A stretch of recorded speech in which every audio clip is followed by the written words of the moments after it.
ইরানের দুঃসময়ে বন্ধুর পরিচয় দিল রাশিয়া। ইরানের সামরিক বহরে কি সত্যি যোগ হলো রাশিয়ার সেই শক্তিশালী মিসাইল? তাহলে কি ইরানের পার্লামেন্ট স্পিকারের ঘোষণায় চূড়ান্ত?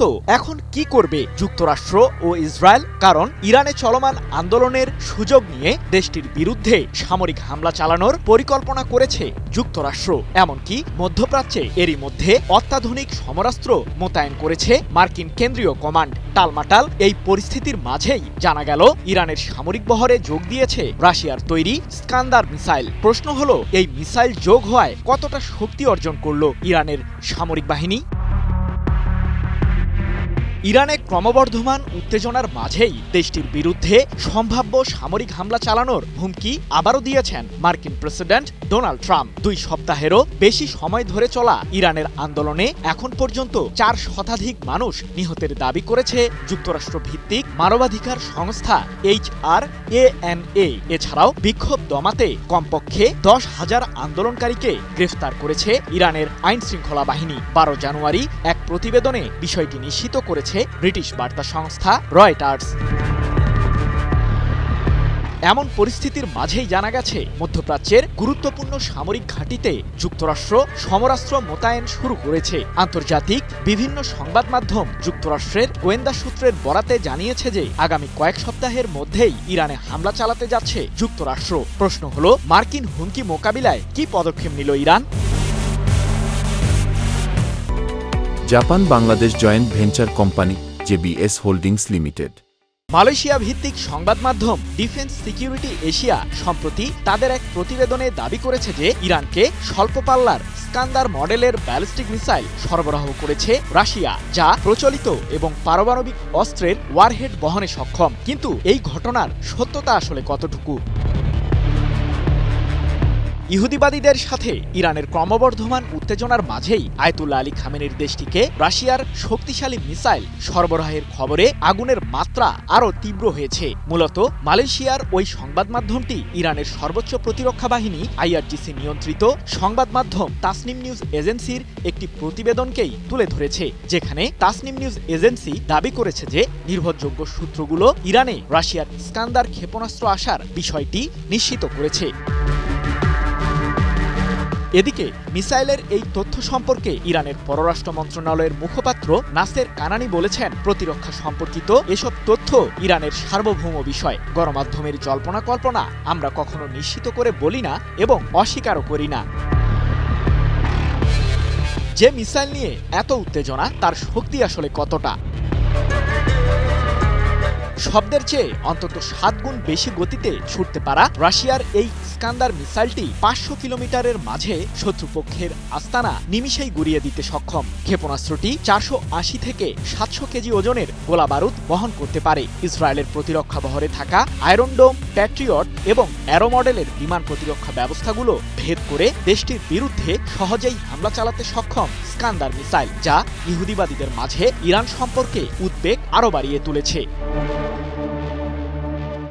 অন্যদিকে ইরান যে পূর্বের চেয়েও প্রতিরক্ষার দিক থেকে শক্তিশালী হয়েছে তারই ইঙ্গিত পাওয়া গেছে দেশটির পার্লামেন্ট স্পিকার মোহাম্মদ বাঘের গালিবাফের সাম্প্রতিক এক মন্তব্য থেকে। যুক্তরাষ্ট্র ও ইসরায়েলের সামরিক লক্ষ্যবস্তুকে টার্গেটে রেখেছে ইরান, এমনটি জানিয়ে গালিবাফ বলেছেন, যুক্তরাষ্ট্র ও ইসরায়েলের হামলার অপেক্ষায় আর বসে থাকব না আমরা। তারা যদি আমাদের নিয়ে ভিন্ন হিসাব করে তবে সেটি হবে তাদের বড় ভুল। আমাদের সামরিক বাহিনী যুক্তরাষ্ট্র ও ইসরায়েলের গুরুত্বপূর্ণ স্থাপনায় প্রতিরোধী হামলা চালাবে। কতটা ভয়ঙ্কর ইরানের বাসিজ বাহিনী? ইরান কিভাবে বাসিজ বাহিনী দিয়েই দেশটির আন্দোলন নিয়ন্ত্রণ করছে? এই বাহিনীর মূল বিশেষত্বটা আসলে কি? কেনই বা বাসিজ বাহিনী ইরানের সামরিক বহরের জন্য এত গুরুত্বপূর্ণ? যুক্তরাষ্ট্র ও ইসরায়েলের ক্রমাগত হুমকির পরও তাদেরকে কোনো পাত্তাই দিচ্ছে না ইরান। জাতীয় স্বার্থ রক্ষায় একজোট হয়েই সংকট মোকাবিলা করছে ইরানের সশস্ত্র বাহিনী। এমন পরিস্থিতির মধ্যেই সামনে এসেছে ইরানের বাসিজ আধা সামরিক বাহিনীর ভূমিকার প্রসঙ্গটি। প্রশ্ন হলো, কারা রয়েছে এই বাহিনীর নেতৃত্বে? অর্থনৈতিক অচলাবস্থার মধ্যেই গত 28 ডিসেম্বর থেকে ইরান জুড়ে চলছে সাধারণ মানুষের তীব্র আন্দোলন। তবে এই আন্দোলনের নেপথ্যে যুক্তরাষ্ট্র ও ইসরায়েলের যোগসাজশের প্রমাণই দিয়েছেন ইরানের সর্বোচ্চ ধর্মীয় নেতা আয়াতুল্লাহ আলী খামেনি, যার কারণে বিভিন্ন ধরনের গুজব ঠেকাতে দেশটিতে টানা কয়েকদিন ধরেই বন্ধ রয়েছে ইন্টারনেট সংযোগ, কাজ করছে না মোবাইল ফোনের নেটওয়ার্কও। পরিস্থিতি নিয়ন্ত্রণে আনতে কঠোর অবস্থানে গেছে ইরানের সামরিক বাহিনী। ইরানের জাতীয় স্বার্থ রক্ষার শপথ নিয়েছে দেশটির সেনাবাহিনী। এ প্রসঙ্গে বাহিনীটি এক বিবৃতিতে সম্প্রতি জানিয়েছে, সর্বোচ্চ কমান্ডার ইন চিফের নেতৃত্বে ইরানের সেনাবাহিনী সহ অন্যান্য সামরিক বাহিনী মধ্যপ্রাচ্যে শত্রুদের গতিবিধি পর্যবেক্ষণ করছে। পাশাপাশি জাতীয় স্বার্থ রক্ষায় দেশের কৌশলগত অবকাঠামো এবং জনসাধারণের সম্পত্তি দৃঢ়ভাবে সুরক্ষিত করতে আমরা অঙ্গীকারবদ্ধ।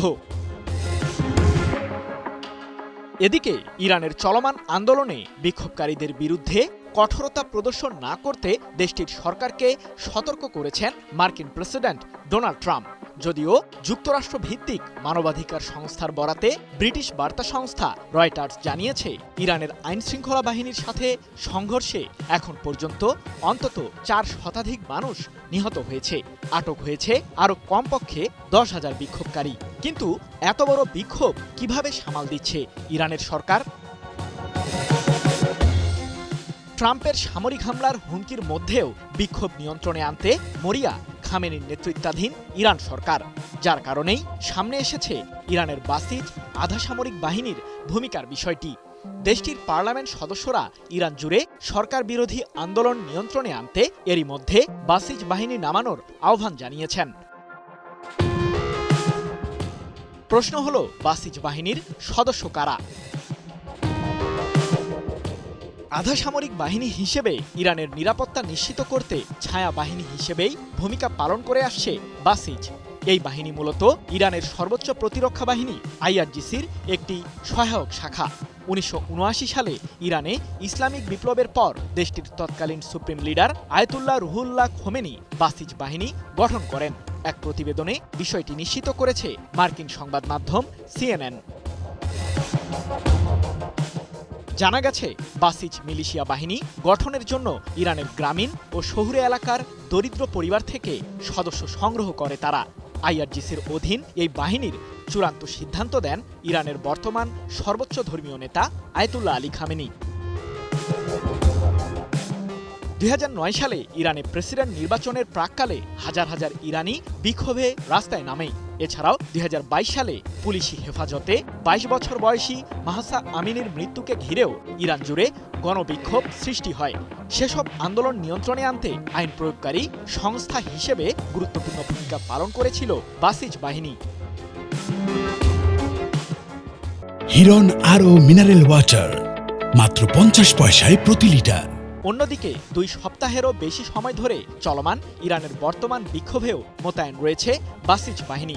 শুধু তাই নয়, অনলাইনে বিভিন্ন গুজব প্রতিহত করতেও ফ্রন্টলাইন হিসেবে কাজ করছে দেশটির এই মিলিশিয়া বাহিনী। ইরান যেন এখন আগ্নেয়গিরির মুখে দাঁড়িয়ে, একদিকে যুদ্ধের হুঙ্কার, অন্যদিকে আলোচনার আহ্বান। সম্প্রতি ইরানের পররাষ্ট্রমন্ত্রী আব্বাস আরাকচি জানিয়ে দিলেন, ইরান যুদ্ধ চায় না, তবে যুদ্ধের জন্য আমরা সম্পূর্ণ প্রস্তুত। এই এক বাক্যে যেন বিশ্ব রাজনীতির পালস বদলে দিলেন তিনি। ট্রাম্পের সামরিক হুমকির পর এমন দীপ্ত কণ্ঠে কথা বলায় অনেকে বলছেন, তেহরান এখন কূটনীতির পাশাপাশি যুদ্ধের ট্রিগারেও হাত রেখেছে। 12 জানুয়ারি আল জাজিরা আরবিকে দেওয়া বিশেষ সাক্ষাৎকারে তিনি জানান, যুক্তরাষ্ট্রের সঙ্গে আলোচনার পথ খোলা আছে, কিন্তু তারা যে কোনো কিছুর জন্য প্রস্তুত। আরাকচি আরও জানান, আমরা আলোচনার জন্য প্রস্তুত, তবে সেই আলোচনা হতে হবে ন্যায্যতা, সম অধিকার ও পারস্পরিক শ্রদ্ধার ভিত্তিতে। অর্থাৎ ইরান আপাতত দ্বৈত পথে হাঁটছে, যুদ্ধের প্রস্তুতি ও আলোচনার দরজা দুটিই খোলা রাখছে। অন্যদিকে মার্কিন প্রেসিডেন্ট ডোনাল্ড ট্রাম্প আবারও হুমকি দিয়েছেন, যদি ইরান সরকার নিজ দেশে বিক্ষোভ দমন চালায় তবে যুক্তরাষ্ট্র সামরিকভাবে হস্তক্ষেপ করতে পারে। এমন মন্তব্যের পর থেকেই বিশ্বজুড়ে বিশ্লেষকরা বলছেন, মধ্যপ্রাচ্যে নতুন করে উত্তেজনা ছড়ানোর আশঙ্কা ঘন হচ্ছে। এদিকে ইরানের পররাষ্ট্র মন্ত্রণালয়ের মুখপাত্র ইসমাইল বাঘাই জানিয়েছেন, যদিও ইরান যুক্তরাষ্ট্রের মধ্যে কোনো আনুষ্ঠানিক কূটনৈতিক সম্পর্ক নেই, তবু বার্তা আদান প্রদানের একটি গোপন মাধ্যম এখনো খোলা আছে। তার মতে, আমাদের পররাষ্ট্রমন্ত্রী ও যুক্তরাষ্ট্রের প্রেসিডেন্টের বিশেষ দূতের মধ্যে যোগাযোগের একটি মাধ্যম খোলা আছে। যখন প্রয়োজন হয়, বার্তা বিনিময় হয়। কারণ ইরানে মার্কিন দূতাবাস না থাকলেও সুইস দূতাবাস এখনও যুক্তরাষ্ট্রের স্বার্থ দেখভালের দায়িত্বে রয়েছে। হিরন আরও মিনারেল ওয়াটার মাত্র 50 পয়সায় প্রতি লিটার। বিশ্লেষকদের মতে, ইরানের এই দুই ধারার বার্তা যুদ্ধ প্রস্তুতি ও আলোচনার আগ্রহ একই সঙ্গে চাপ প্রয়োগ ও কূটনৈতিক বার্তা হিসেবে কাজ করছে। একদিকে দেশটি দেখাতে চাইছে যে তারা ভয় পায় না, অন্যদিকে পশ্চিমা বিশ্বকে জানাচ্ছে আমরা এখনো সংলাপের পথ বন্ধ করিনি। তেহরান ও ওয়াশিংটনের এই ঠান্ডা গরম বার্তার মধ্যেই বিশ্বজুড়ে এখন প্রশ্ন একটাই, এই সংঘাত কি নতুন মধ্যপ্রাচ্য সংকটের আগুন জ্বালাবে, নাকি কূটনীতি শেষ মুহূর্তে আগুন নেভাবে? ইরান আবারও বিশ্ব রাজনীতির কেন্দ্রবিন্দুতে। ইরান জুড়ে চলমান সরকার বিরোধী বিক্ষোভ দমনে খামেনি প্রশাসনের কঠোর অভিযানের পর এবার সরাসরি সামরিক পদক্ষেপের কথা ভাবছেন মার্কিন প্রেসিডেন্ট ডোনাল্ড ট্রাম্প, এমনই ইঙ্গিত মিলছে যুক্তরাষ্ট্র থেকে। মার্কিন সংবাদ মাধ্যম নিউ ইয়র্ক টাইমস জানিয়েছে, ইরানে কিভাবে হামলা চালানো যেতে পারে সে বিষয়ে ট্রাম্পকে বিস্তারিত ব্রিফ করেছেন যুক্তরাষ্ট্রের শীর্ষ কর্মকর্তারা। প্রতিবেদনে বলা হয়েছে, প্রেসিডেন্ট এখনও চূড়ান্ত সিদ্ধান্ত নেননি, তবে হামলার অনুমোদনের বিষয়টি তিনি গুরুত্বের সঙ্গে বিবেচনা করছেন। সূত্র বলছে, ট্রাম্পের সামনে যে বিকল্পগুলো তুলে ধরা হয়েছে তার মধ্যে রয়েছে তেহরানের কিছু বেসামরিক স্থাপনায় লক্ষ্যভিত্তিক হামলার প্রস্তাবও, যদিও এসব স্থাপনার প্রকৃতি বা উদ্দেশ্য স্পষ্ট করা হয়নি। যদিও হোয়াইট হাউস এ বিষয়ে সরাসরি কোনো মন্তব্য করতে রাজি হয়নি, তবে তারা ট্রাম্পের সাম্প্রতিক বক্তব্য ও সোশ্যাল মিডিয়া পোস্টের দিকেই ইঙ্গিত করেছে। শনিবার নিজের প্ল্যাটফর্মে ট্রাম্প লেখেন, ইরান স্বাধীনতার দিকে তাকিয়ে আছে, সম্ভবত যা আগে কখনো দেখেনি। যুক্তরাষ্ট্র সাহায্যের জন্য প্রস্তুত। এই পোস্ট নতুন করে জল্পনা উস্কে দেয়, এটি কি কেবল রাজনৈতিক বার্তা নাকি আসন্ন কোনো বড় সিদ্ধান্তের পূর্বাভাস? এদিকে ওয়াল স্ট্রিট জার্নাল জানিয়েছে, ট্রাম্প নির্দেশ দিলে ইরানের সামরিক অবকাঠামো লক্ষ্য করে ব্যাপক বিমান হামলার প্রস্তুতিও রয়েছে, অর্থাৎ সিদ্ধান্ত নিলে পদক্ষেপ হবে দ্রুত এবং বড় পরিসরে। কি বুঝলেন ভাই? অনলি জেডাই চাই। এই উত্তপ্ত পরিস্থিতির মধ্যেই 10 জানুয়ারি সকালে মার্কিন পররাষ্ট্রমন্ত্রী মার্কো রুবিও ফোনে কথা বলেন ইসরায়েলি প্রধানমন্ত্রী বেনিয়ামিন নেতানিয়াহুর সঙ্গে। 3টি সূত্র জানিয়েছে, আলোচনায় উঠে আসে ইরানের বিক্ষোভ, সিরিয়ার সাম্প্রতিক পরিস্থিতি এবং গাজার শান্তি চুক্তি। একই দিনে রুবিও নিজের ব্যক্তিগত সোশ্যাল মিডিয়ায় লেখেন, যুক্তরাষ্ট্র ইরানের সাহসী জনগণের পাশে আছে। এই মন্তব্য তেহরানের প্রতি কড়া বার্তার ইঙ্গিত হিসেবে দেখা হচ্ছে। ইরানের ভেতরে পরিস্থিতি ক্রমেই উত্তপ্ত হচ্ছে। সরকার বিরোধী বিক্ষোভ দমনে নিরাপত্তা বাহিনী কঠোর অবস্থান নিয়েছে। গত বৃহস্পতিবার রাতে সবচেয়ে তীব্র আন্দোলনের পর শুক্রবার রাতেও হাজার হাজার মানুষ রাস্তায় নামে। শনিবারও বিভিন্ন শহরে ব্যাপক বিক্ষোভ হয়েছে। জ্যেষ্ঠ মার্কিন কর্মকর্তা জানিয়েছেন, ট্রাম্পের কাছে উপস্থাপিত কিছু বিকল্পে সরাসরি ইরানের নিরাপত্তা বাহিনীর সেই ইউনিটগুলোকে লক্ষ্যবস্তু করার প্রস্তাব রয়েছে, যারা বিক্ষোভ দমনে সহিংসতার সঙ্গে জড়িত। তবে একই সঙ্গে সতর্কবার্তাও দেওয়া হচ্ছে। কর্মকর্তারা বলছেন, যে কোনো সামরিক পদক্ষেপ উল্টো ফল বয়ে আনতে পারে। এতে ইরানি জনগণ সরকারের পক্ষে আরও ঐক্যবদ্ধ হতে পারে, অথবা মধ্যপ্রাচ্যে অবস্থানরত মার্কিন সেনা ও কূটনীতিকদের উপর পাল্টা হামলার ঝুঁকি তৈরি হতে পারে। অর্থাৎ সিদ্ধান্তের প্রতিটি পথই ঝুঁকিপূর্ণ। একদিকে বিক্ষুব্ধ ইরানি জনগণের পাশে দাঁড়ানোর বার্তা, অন্যদিকে সম্ভাব্য যুদ্ধের আগুন। এই দুইয়ের মাঝখানে দাঁড়িয়ে ট্রাম্প প্রশাসন। তাহলে প্রশ্ন একটাই, ইরান নিয়ে ট্রাম্প কি সত্যি সামরিক পথে হাঁটবেন, নাকি শেষ মুহূর্তে কূটনীতির টেবিলেই থামবে এই উত্তেজনা? এই উত্তরের দিকেই এখন তাকিয়ে আছে মধ্যপ্রাচ্য আর তার সঙ্গে পুরো বিশ্ব। ইরান বলছে তারা যুদ্ধের জন্য প্রস্তুত। এবার তাহলে কি ঘটতে চলেছে মধ্যপ্রাচ্যে? উত্তপ্ত এই পরিস্থিতির মাঝেই কেন মার্কিন নাগরিকদের ইরান ছাড়ার নির্দেশ দিল যুক্তরাষ্ট্রের পররাষ্ট্র দপ্তর? ইরানের বিরুদ্ধে কি সারপ্রাইজ অভিযান চালাতে যাচ্ছে ইসরায়েল? কারণ ইহুদিবাদী দেশটির প্রতিরক্ষা বাহিনী IDF জানিয়েছে তারা যে কোনো পরিস্থিতির জন্য সম্পূর্ণ প্রস্তুত। যদিও যুক্তরাষ্ট্র ও ইসরায়েলের ষড়যন্ত্রের মাঝেও আন্দোলন দমাতে অনেকটাই সফল হয়েছে ইরান, এমন দাবি দেশটির পররাষ্ট্রমন্ত্রীর। তারপরও কেন ইরানের বিরুদ্ধে যুদ্ধ করতে চাইছে যুক্তরাষ্ট্র? টানা 2 সপ্তাহেরও বেশি সময় ধরে চলা ইরানের সরকার বিরোধী আন্দোলনে মৃতের সংখ্যা 6 শতাধিক হওয়ার দাবি করেছে মার্কিনী মানবাধিকার সংস্থাগুলো। এমনকি ইরানে ইন্টারনেট বন্ধ থাকার ফলে নিহতের সংখ্যা আরও বাড়তে পারে বলেও দাবি ইসরায়েলের সংবাদ মাধ্যম টাইমস অব ইসরায়েলের। সেই সাথে পরিস্থিতি নিয়ন্ত্রণে আনতে 10,000-এরও বেশি আন্দোলনকারীকে আটক করেছে ইরানের আইনশৃঙ্খলা বাহিনী। তবে ইরানের এই আন্দোলনকে ঘিরে ইহুদিবাদীরা বিভিন্ন ধরনের তথ্য ছড়ালেও ভিন্ন কথাই বলছেন ইরানের পররাষ্ট্রমন্ত্রী আব্বাস আরাকচি। ইরান জুড়ে চলা আন্দোলনে সহিংসতার পেছনে ইসরায়েল ও যুক্তরাষ্ট্রকে দায়ী করে আরাকচি বলেছেন, পরিস্থিতি সম্পূর্ণ নিয়ন্ত্রণে এসেছে। তারপরও যদি যুক্তরাষ্ট্র আমাদের বিরুদ্ধে যুদ্ধ করতে চায় তাহলে আমরা প্রস্তুত আছি। ইহুদিবাদীদের মনে করিয়ে দিতে চাই, আমরা গত বছরের জুনের 12 দিনের যুদ্ধের চেয়েও বেশি প্রস্তুত। তবে আমরা যুক্তরাষ্ট্রের সাথে কূটনৈতিক আলোচনার দুয়ার খোলা রেখেছি। 12 জানুয়ারি এক প্রতিবেদনে বিষয়টি নিশ্চিত করেছে কাতার ভিত্তিক সংবাদ মাধ্যম আল জাজিরা। কি বুঝলেন ভাই? অনলি যেটাই চাই। এদিকে ইরানকে ঘিরে সম্ভাব্য মার্কিনী হামলার শঙ্কার মধ্যেই নিজেদের প্রস্তুতির কথা জানিয়েছে ইসরায়েলও। এ প্রসঙ্গে IDF এর মুখপাত্র ব্রিগেডিয়ার জেনারেল এফি ডিফরিন বলেছেন, ইরানের বিক্ষোভ একটি অভ্যন্তরীণ বিষয়, তবে আমরা প্রতিরক্ষামূলক প্রস্তুতি নিয়েছি। সেই সাথে পরিস্থিতি প্রতিনিয়তই পর্যবেক্ষণ করছি। যে কোনো সারপ্রাইজ অভিযানের জন্য আমরা সম্পূর্ণ প্রস্তুত। তবে তারপরও প্রশ্ন থেকেই যায়, ইরানে কেন হামলা চালাতে চায় যুক্তরাষ্ট্র? ইরানে অবস্থানরত নাগরিকদের আর্মেনিয়া ও তুরস্কে আশ্রয় নেওয়ার নির্দেশ দিয়ে মার্কিন পররাষ্ট্র দপ্তর জানিয়েছে, যুক্তরাষ্ট্রের নাগরিকদের ইরানে জিজ্ঞাসাবাদ ও গ্রেপ্তারের উল্লেখযোগ্য ঝুঁকি রয়েছে। তাই নিজ খরচে ইরান ছাড়ার নির্দেশ দেওয়া হচ্ছে। তাহলে কি ইরানের বিরুদ্ধে যুক্তরাষ্ট্রের হামলা অনিবার্য? সম্প্রতি মার্কিন প্রেসিডেন্ট ডোনাল্ড ট্রাম্প দাবি করেছেন যে পারমাণবিক ইস্যুতে তার প্রশাসনের সাথে আলোচনায় বসার আগ্রহ প্রকাশ করেছে ইরান, তাই তিনি প্রস্তাবটি গ্রহণ করতে পারেন। তবে ইরানের আন্দোলনে যেহেতু দেশটির সরকার বিক্ষোভকারীদের উপর সহিংসতা চালিয়েছে, তাই ইরানের বিরুদ্ধে প্রথমে হামলার কথাই ভাবছেন ট্রাম্প। একদিকে বলা হয় ইরান নিষেধাজ্ঞায় নাস্তানাবুদ, অন্যদিকে এবার সামনে এলো এক ভয়ঙ্কর তথ্য।